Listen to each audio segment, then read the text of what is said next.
कभी सोचा है कि ये जो भक्ति की कहानियां होती हैं, ये हमें इतना क्यों खींचती हैं? देखिए, ये सिर्फ किस्से नहीं है, ये तो एक तरह से विश्वास की शक्ति का पूरा रोड मैप है। तो चलिए, आज इसी रोड मैप को, इसकी बनावट को जरा समझते हैं। सोचिए, जब जिंदगी में सब कुछ उल्टा पुल्टा हो रहा हो तो विश्वास का क्या होता है? क्या वो हमें थाम लेता है या हम खुद ही उसे सवालों के कटघरे में खड़ा कर देते हैं? ये एक ऐसा संघर्ष है जो शायद हम सबने कभी न कभी महसूस किया है।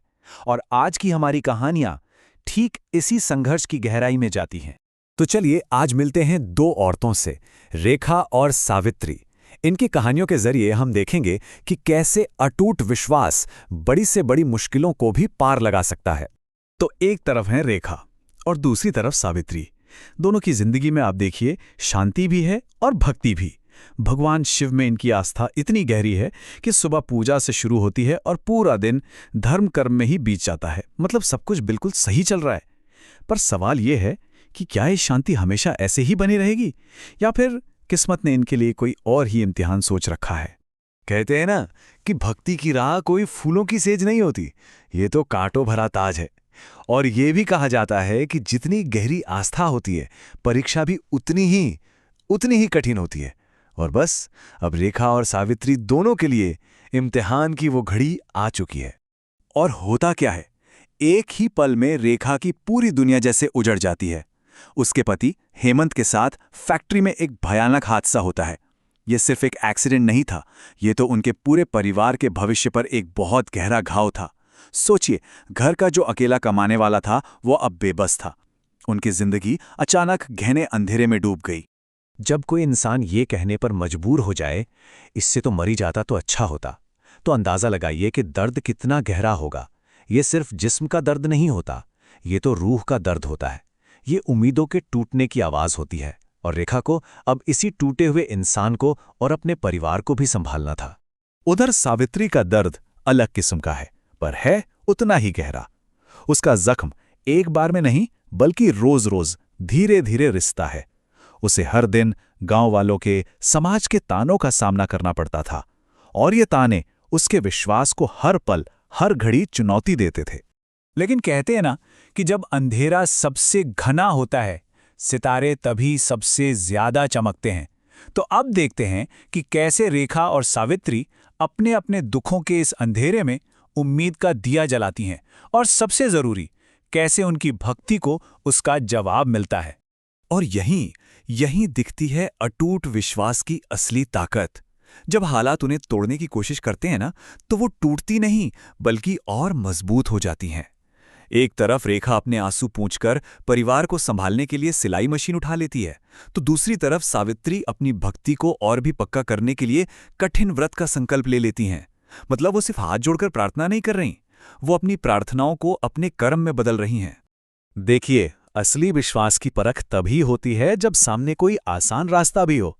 एक ऋषि ने उन्हें भटकाने की कोशिश भी की, पर सावित्री और उसके पति ने साफ कह दिया, हम तो बस भोले बाबा का व्रत पूरा करना चाहते हैं, उनकी भक्ति ही हमारा धर्म है। उन्होंने मुश्किल रास्ता चुना, और यही उनकी सबसे बड़ी ताकत बनी। उन्होंने ये साबित कर दिया कि उनकी आस्था को कोई लालच डिगा नहीं सकता। और फिर वो होता है जिसे चमत्कार कहते हैं। जब रेखा को लगता है कि अब सारे रास्ते बंद हो गए हैं, जब वो अपनी बेटी की शादी के लिए बिल्कुल बेबस हो जाती है, ठीक उसी पल उसकी बरसों की प्रार्थना सुनी जाती है। वो पूजा से उठकर देखती है तो क्या, शादी का सारा इंतजाम भव्य तरीके से हो चुका है। ये सिर्फ एक शादी नहीं थी, ये तो उसकी अटूट भक्ति का एक ऐसा दिव्य जश्न था जिसमें कन्यादान करने के लिए खुद भगवान शिव और मां पार्वती आए। कहते हैं, ईश्वर के घर देर है अंधेर नहीं। हर आंसू का हिसाब होता है, हर प्रार्थना का जवाब मिलता है। रेखा और सावित्री दोनों को आखिरकार वो मिला जिसकी उन्होंने सबसे ज्यादा कामना की थी। जहां मां पार्वती ने हेमंत के हाथ वापस दे दिए, वहीं भगवान शिव ने सावित्री की गोद भर दी। विश्वास सच्चा था तो पुरस्कार भी तो दिव्य ही होना था। तो अब सवाल ये उठता है कि इन कहानियों में हमारे लिए क्या सबक छिपा है, क्योंकि ये सिर्फ पुराने किस्से तो हैं नहीं। चलिए अब जरा उस गहरे संदेश को समझने की कोशिश करते हैं जो ये कहानियां आज भी हमें सिखाना चाहती हैं। अटूट विश्वास, ये सिर्फ दो शब्द नहीं है, ये एक बहुत बड़ी शक्ति है। ये वो लौ है जो तेज से तेज तूफान में भी बुझती नहीं। ये वो चट्टान है जो समंदर की हर लहर से टकराकर और मजबूत हो जाती है। यही यही इन दोनों कहानियों का सार है, इनका मूल मंत्र है। तो अगर हम देखें तो इन भक्ति कहानियों का एक सीधा सा फॉर्मूला है। सबसे पहले होती है शुरुआती भक्ति, फिर आती है एक बड़ी कठिन परीक्षा, उस परीक्षा के बीच अटूट आस्था, और आखिर में मिलता है दिव्य पुरस्कार। ये एक ऐसा पैटर्न है, एक ऐसा सूत्र है जो पीढ़ियों से हमें एक ही बात सिखाता आ रहा है कि अगर इरादे नेक हों और विश्वास मजबूत हो तो जीत हमेशा हमेशा आस्था की ही होती है।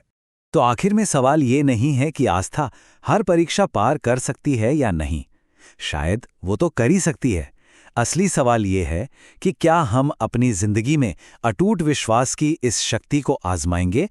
क्या हम अपनी चुनौतियों का सामना उसी हिम्मत और भरोसे के साथ करेंगे जैसा रेखा और सावित्री ने किया था? ये एक ऐसा सवाल है जिसका जवाब हम सबको अपने अपने अंदर खोजना है।